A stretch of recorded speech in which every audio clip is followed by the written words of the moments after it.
आशा का पति बीमार रहता था। वो दोनों पैरों से विकलांग था, कहीं कोई काम नहीं कर सकता था, इसलिए आशा अपनी जेठ जेठानी के अत्याचार सह रही थी। आशा की मजबूरी थी कि वो अपने पति और बेटी की खातिर चुपचाप सब कुछ सहन कर रही थी। आशा की बेटी ज्योति बहुत ही मासूम थी। पहले तो वो छोटी थी तो उसे कुछ भी समझ नहीं थी, पर अब वो थोड़ी बड़ी हो गई थी। रक्षाबंधन का त्योहार आया तो उसे भी सभी की तरह इच्छा हुई अपने भाई को राखी बांधे, और इस साल तो वो जिद पर ही आ गई कि वो अपने भाई को राखी बांधना चाहती है। माँ, पिंकी पूजा दोनों अपने भाई को राखी बांध रही हैं। उन दोनों को उनके भाई उपहार भी दे रहे हैं। माँ, मुझे भी राखी बांधनी है। माँ सुनो ना, मेरा भाई कौन है माँ, बताओ ना माँ। ओ महारानी, अपनी माँ को बर्तन करने दे, तेरा कोई भाई नहीं है, चुपचाप वहाँ जाकर बैठ जा। तुझे दिखाई नहीं दे रहा आज रक्षाबंधन का त्योहार है, घर में मेहमान आए हुए हैं, ये रोध होकर घर में मनहूसियत मत फैला। आशा, जल्दी से ये बर्तन कर और मेहमानों के लिए चाय नाश्ता तैयार कर। भैया भाभी आ चुके हैं, बच्चों ने राखी बांध ली है और इसको थोड़ा कंट्रोल करके रख। अच्छा नहीं लगता मेहमानों के सामने बार बार जाकर परेशान कर रही है। ज्योति बेटा, तू वहाँ जाकर बैठ, मैं बर्तन करके तेरे लिए कुछ खाने को लाती हूँ। माँ, मुझे बांधनी है राखी। माँ बताओ ना, मैं किसको राखी बांधूं? देखो ना, मैं कब से ये राखी लेकर घूम रही हूँ। मैं कल ये राखी खरीद कर लाई थी, मैंने तुम्हें नहीं बताया था। बताओ ना माँ, सबके भाई हैं, मेरा भाई कौन है माँ? ज्योति रो नहीं, अच्छा चुप हो जा। चल एक काम कर, तू अपने कान्हा जी को राखी बांध दे। आज से कान्हा जी तेरे भाई हैं, ठीक? सच में कान्हा जी मेरे भाई हैं? ठीक है, मैं उन्हें जाकर राखी बांध देती हूँ। माँ, मैं कान्हा जी को क्या भोग लगाऊं? रुक, मैं तुझे माखन मिश्री देती हूँ। कान्हा जी को माखन मिश्री का भोग बहुत पसंद है। ये माखन मिश्री किसे दे रही है? घर में कोई पैसों का पेड़ लगा है जो बिना पूछे सामान लेने लग गई? चल राखी से यहाँ। दीदी बस थोड़ा सा ही ले रही थी। ज्योति कृष्ण जी को राखी बांध रही थी तो मैंने कहा उन्हें थोड़ा माखन मिश्री का भोग लगा देती हूँ, बस थोड़ा सा ही ले रही हूँ। आशा की जेठानी मुंह बनाती हुई कमरे में चली जाती है। आशा, आज मेरे कारण तुम दोनों को कितने दुख सहने पड़ रहे हैं। भैया भाभी मेरे अपने सगे होते हुए भी मेरे साथ साथ तुम दोनों का कितना बुरा हाल कर रहे हैं, और मैं कुछ भी नहीं कर पा रहा। अरे आप चिंता मत करो, मुझे तो अब इन सब की आदत हो गई है, और फिर मैं भी तो आप दोनों के लिए ही ये सब सहन कर रही हूँ, और मुझे सहनशीलता भगवान कृष्ण से ही तो मिलती है। देखो, आज हमारी बेटी भगवान कृष्ण को राखी बांध रही है, हमें उसे हिम्मत देनी चाहिए। कान्हा जी, माँ कहती है आप मेरे भाई हो, इसलिए मैं आपको राखी बांध रही हूँ। ये लो, माखन मिश्री भी खा लो। माँ, मैंने कान्हा जी को राखी बांध दी। कान्हा जी को राखी बांधकर ज्योति उस दिन बहुत खुश थी। समय बीता, धीरे धीरे ज्योति बड़ी हो गई, पर एक बहुत ही गरीब घर में उसके ताऊ ताई ने उसकी शादी कर दी। ज्योति की सास और पति बहुत ही बुरे स्वभाव के थे। बचपन से लेकर बड़े होने तक ज्योति ने पहले ही बहुत दुख देखे थे, और शादी के बाद तो ससुराल में भी उसे दुखी मिल रहे थे। माँ, हमने तो सोचा था कि ये बड़े घर की लड़की हमारे घर आ रही है तो दहेज में धन दौलत रुपया जरूर लाएगी, पर ये तो खाली हाथ आ गई। अरे खाली हाथ कहाँ आई है, वो देख अपने साथ भगवान कृष्ण की मूर्ति लेकर आई है, जैसे ये मूर्ति हमें धन दौलत देने वाली है। हद हो गई, ऐसे भिखारियों के घर में शादी कर दी तेरी। माँ जी, कल रक्षाबंधन का त्योहार है, मुझे थोड़े से पैसे दे देते तो मैं कृष्ण जी के लिए राखी और माखन मिश्री ले आती। ये सब नाटक यहाँ नहीं चलेगा। लोगों के तो भाई होते हैं जो बहन को लेने के लिए आते हैं और बदले में बहन को ढेरों सामान और उपहार देकर भेजते हैं, पर तुझ जैसी भिखारिन को कोई लेने नहीं आएगा।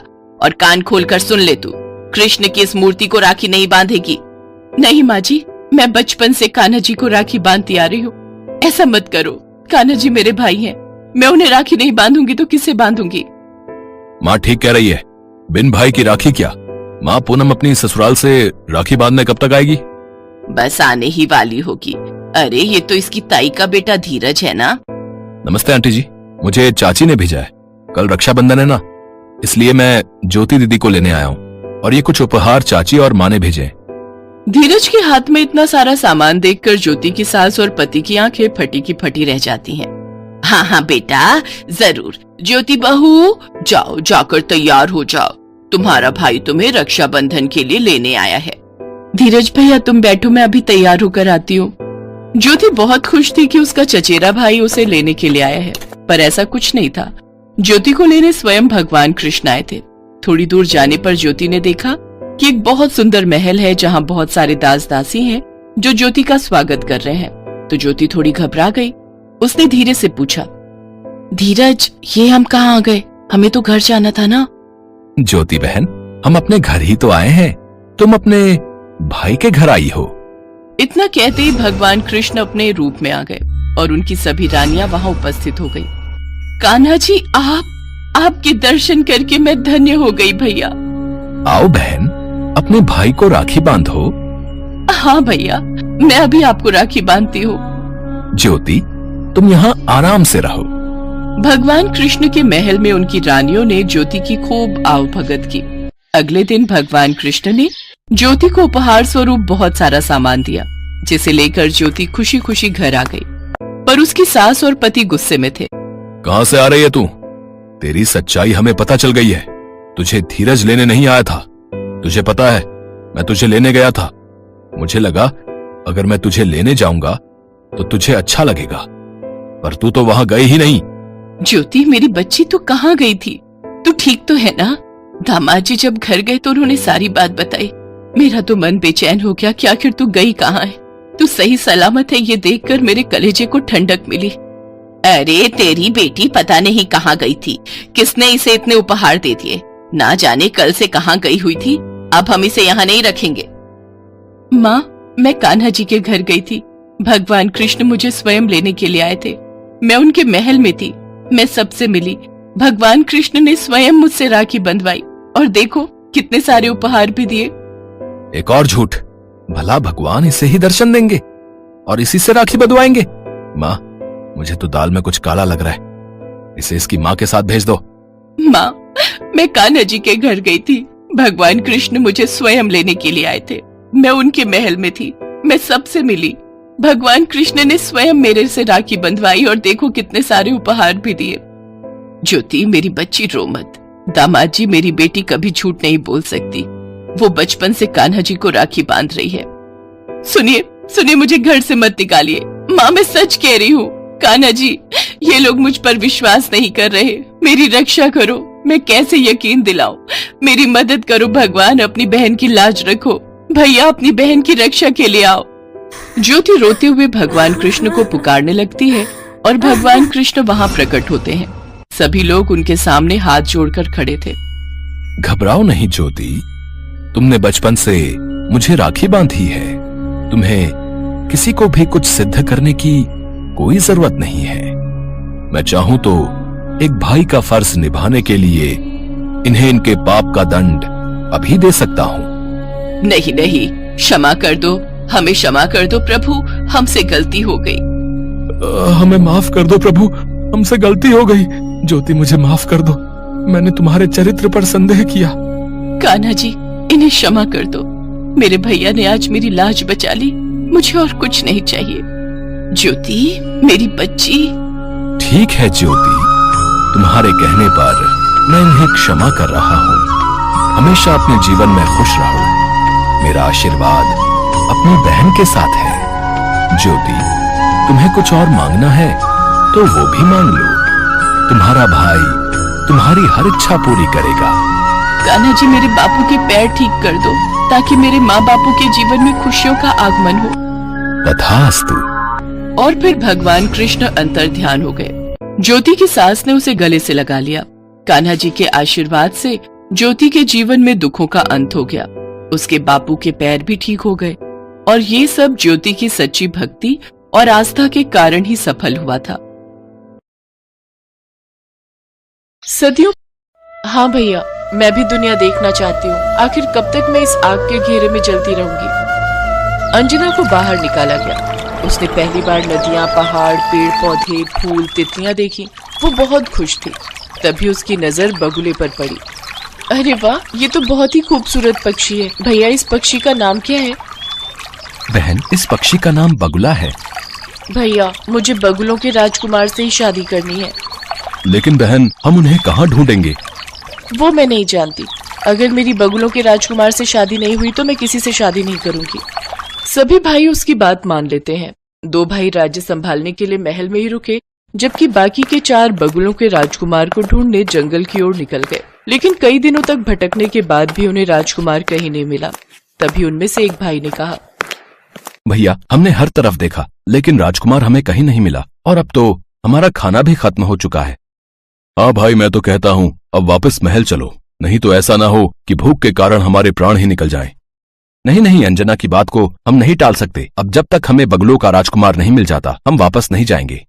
तभी वहां से एक तपस्वी गुजर रहा था, जिसे देख उन भाइयों ने उस तपस्वी से पूछा, प्रणाम महाराज, क्या आप बगलों के राजकुमार का पता जानते हैं?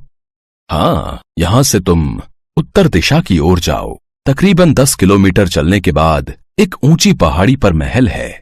उसी महल में बगुलों का राजकुमार रहता है। सभी भाई उत्तर दिशा की ओर चल दिए। 10 किलोमीटर चलने के बाद वो एक ऐसी जगह पहुंचे जहां सफेद महल, सफेद घर, सफेद मिठाइयां और यहाँ तक कि सबकी पोशाक भी सफेद रंग की थी। चारों भाई महल के अंदर गए और बगुलों के राजकुमार से मिले और उन्हें अपनी समस्या बताई। राजकुमार जी, आप हमारी बहन से शादी कर लीजिए। वो जिद पकड़ कर बैठी है कि वो सिर्फ बगलों के राजकुमार से ही शादी करेगी, नहीं तो उम्र भर कुंवारी रहेगी। मैं तुम सब भाइयों की पीड़ा समझ सकता हूँ, लेकिन मैं किसी भी लड़की से शादी नहीं कर सकता।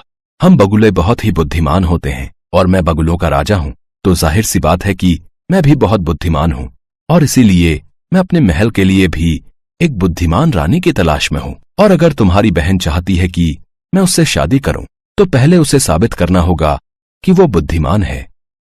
ठीक है, हम आज ही उसे बुलावा भेज देते हैं, फिर आप खुद ही जांच परख कर लीजिएगा। उन भाइयों ने एक संदेश लिखकर एक बगुले के पास भिजवाया। सेनापति बगुला उस संदेश को अपनी चोंच में दबाए महल पहुंचा। जब वो संदेश अंजना ने पढ़ा तो वो बेहद खुश हुई और अगले दिन सुबह ही उस महल से चलने की तैयारी करने लगी।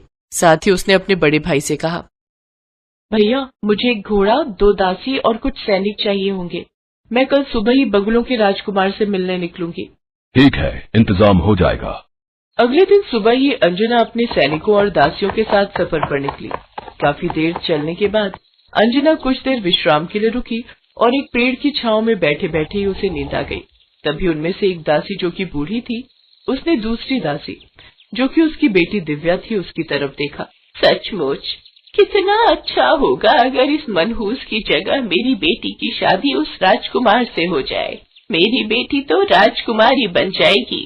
तभी उसके दिमाग में खुराफाती आइडिया आया और उसने उन सैनिकों को लालच देकर कहा, मैं चाहती हूँ कि उस राजकुमार से मेरी बेटी दिव्या की शादी हो जाए, और अगर एक बार ये वहाँ की रानी बन गई तो फिर तुम लोगों की चांदी ही चांदी है। मैं इसके राजकुमार से कहकर तुम लोगों को 2-2 किलो सोना भेंट में दिलवा दूंगी, लेकिन उससे पहले तुम्हें इस मनहूस अंजना को पहाड़ी से फेंकना होगा। देखो, मौका अच्छा है, वो अभी सो रही है। लालच में आकर सैनिकों ने ऐसा ही किया। उन्होंने सो रही राजकुमारी को उठाकर पहाड़ी के नीचे फेंक दिया और दिव्या दासी को राजकुमारी के लाए हुए कपड़े और गहने पहनाकर बगुलों के महल ले गए। राजकुमार जी, मैं 7 भाइयों की इकलौती बहन हूँ और आपसे विवाह करना चाहती हूँ। ठीक है, लेकिन उससे पहले तुम्हें मेरी कुछ पहेलियों का जवाब देना होगा। वो कौन सी 3 संख्याएं हैं जिन्हें जोड़ो या गुणा करो तो परिणाम सबका एक ही निकलता है? काफी देर तक सोचने के बाद भी वो दासी जवाब नहीं दे पाई। तब राजकुमार ने गुस्से में कहा, तुम्हारे भाई तो मुझसे तुम्हारी बहुत तारीफ कर रहे थे, लेकिन तुम तो इतनी आसान पहेली का उत्तर भी नहीं दे पाई। सैनिकों, जल्द से जल्द इसके चारों भाइयों को मेरे सामने हाजिर होने को कहो। कुछ देर बाद वो चारों भाई वहाँ पहुँच गए। तुम चारों भाइयों ने मुझसे झूठ कहा कि तुम्हारी बहन बुद्धिमान है, लेकिन इसे तो साधारण सा गणित भी नहीं आता। लेकिन ये तो हमारी बहन नहीं है। अच्छा, डर के मारे फिर झूठ। सैनिकों, इन सबको कारावास में डाल दो, फिर इन्हें मृत्यु दंड दिया जाएगा। कभी वहाँ अंजना आ जाती है। रुक जाइए बगुलों के राजकुमार, इन भाइयों की असली बहन मैं हूँ। अच्छा, तो फिर तुम मेरी पहेली का जवाब देकर यह साबित करो कि वो बुद्धिमान लड़की तुम ही हो। वो कौन सी 3 संख्याएं हैं जिन्हें जोड़ो या गुणा करो तो उनका परिणाम एक ही होता है? 1, 2 और 3। वाह, बहुत खूब। लेकिन अगर तुम राजकुमारी अंजना हो तो फिर ये लड़की कौन है? ये मेरी दासी की बेटी है। इन दोनों ने मिलकर रास्ते में मुझे पहाड़ी से नीचे फेंकवा दिया, लेकिन वो तो शुक्र है ऊपर वाले का कि मैं एक पेड़ में जाकर फंस गई और एक लकड़हारे ने मुझे बचा लिया। बगुलों के राजकुमार ने दासी दिव्या, उसकी माँ और उन सैनिकों को कारावास में बंद कर दिया और राजकुमारी अंजना के साथ बड़ी धूमधाम से विवाह कर लिया। पहले की बात है, उदयपुर शहर में एक खूबसूरत महल था जहाँ के राजा और रानी बड़े ही दयालु और निर्बल स्वभाव के थे। रानी ने 7 पुत्रों को जन्म दिया था, लेकिन उनकी बहुत इच्छा थी कि एक कन्या उनके घर में जन्म ले, लेकिन उनकी ये इच्छा पूरी नहीं हुई। राजा हमेशा से ही एक पुत्री की चाह में था। एक रोज रात को जब राजा और रानी खाना खाकर अपने महल के किनारे बनी नदी के पास टहल रहे थे, तो उन्हें उस नदी में एक टोकरी आती दिखाई दी, जिसमें एक नवजात कन्या थी। उस नवजात कन्या को राजा रानी अपने साथ महल ले आए और राजा ने ऐलान किया, आज से ये कन्या हमारी पुत्री है, हम इसे अपनी बेटी की तरह पालेंगे। परंपरा के अनुसार घर में छोटे शिशु का भविष्य जानने के लिए कुल पुरोहित को बुलाया गया। उस कन्या को देख पुरोहित ने कहा, बड़े ही खेद के साथ कहना पड़ रहा है महाराज कि इस कन्या के कदम आपके राज्य के लिए शुभ नहीं है। आप कहना क्या चाहते हैं पुरोहित जी? रानी साहिबा, जैसे जैसे ये कन्या बड़ी होती जाएगी वैसे वैसे ही आपके 7 लड़कों की मृत्यु भी होती जाएगी। ये तुम कैसी बातें कर रहे हो पुरोहित? एक छोटी सी कन्या के बारे में तुम ऐसे कैसे कह सकते हो? सिपाहियों, इस पुरोहित को महल से बाहर निकाल दो। राजा ने उस पुरोहित को महल से बाहर फेंकवा दिया और बेटी की चाह में पुरोहित की बातों पर ध्यान नहीं दिया। लेकिन जैसे ही वो लड़की साल भर की हुई तो उसके जन्मदिन वाले दिन ही राजा के सबसे बड़े बेटे की मृत्यु हो गई। तब राजा को उस पुरोहित की बात याद आई। उसने तुरंत ही उस पुरोहित को बुलाने भेजा, लेकिन सेनापति एक दुखद समाचार लेकर महल में पहुंचा। महाराज, 10 दिन पहले ही उस पुरोहित की मृत्यु हो गई, लेकिन सुना है उसका भाई घनश्याम दूसरे राज्य के महल में पुरोहित है। आपकी आज्ञा हो तो मैं उसे बुला लाऊं। उन्हें शीघ्र ही यहाँ लेकर हाजिर हो। घनश्याम पुरोहित सेनापति के साथ उस महल में पहुंचा। मेरे भाई की भविष्यवाणी बिल्कुल सही है। अब हमें इस बात का यकीन हो गया है, लेकिन इसका उपाय क्या है? अगर आपकी इस कन्या को आग के घेरे में बड़ा किया जाए तो आपके बेटों को इसका कोई नुकसान नहीं होगा, लेकिन इस बात का खास ध्यान रहे कि वो आग बुझनी नहीं चाहिए। पंडित के कहे अनुसार वैसा ही हुआ। उस कन्या को एक घर के अंदर रखा गया, जिसके बाहर आग का घेरा बना दिया गया। कुछ साल ऐसे ही बीत गए। अब 7 लड़कों में बचे 6 लड़के भी बड़े हो गए और राजा रानी बूढ़े होने के कारण दुनिया से चल बसे। उन 6 भाइयों में से सबसे बड़े भाई ने राजगद्दी संभाल ली। अब वक्त आ गया है कि हम अपनी बहन को उस आग के घेरे से छुटकारा दें और उसका विवाह करके उसे खुशहाल जिंदगी जीने दें। बिल्कुल सही कहा भाई आपने। चलो चलो अभी अपनी बहन के पास चलते हैं और उसे ये खुशखबरी देते हैं। सभी भाई अपनी बहन के पास पहुंचे। बहन, अब वक्त आ गया है कि तुम इस 4